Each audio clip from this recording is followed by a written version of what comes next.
يا هلا سكين خلصنا.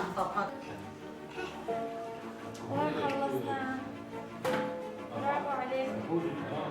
انت بطل معك.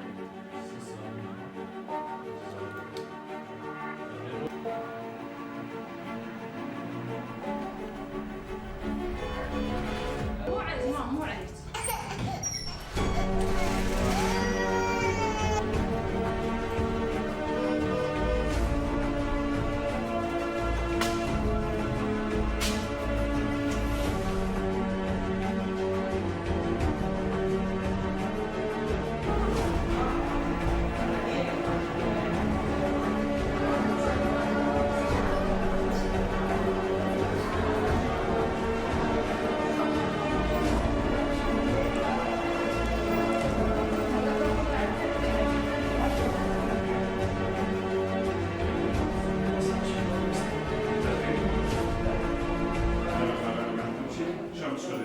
نتيجة الأجواء الحارة في عنا عم تكتر أمراض الإسهالات، الإنتانات المعوية، الفيروسية والجرثومية.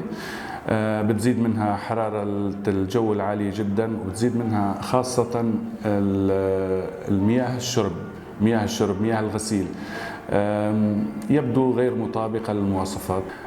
في أمراض أخرى منتشرة، أمراض تيفوئيد، الحمى التيفية، السالمونيلا كمان عم تنتشر كثير. في عنا حالات ضربات الشمس في شغلة تانية كمان كتير عم تتكرر عنا هالفترة هاي الشهرين ثلاثة، هي حالات الجرب عم تنتشر. الأطفال الكبار ما عم بتميز بين كبير وصغير، وهذا اللي بيخوف منه غير أمراض الإسهالات، إنه مرض معدي، يعني إصابة فرد في العائلة يكفي لإصابة كافة أفراد العائلة.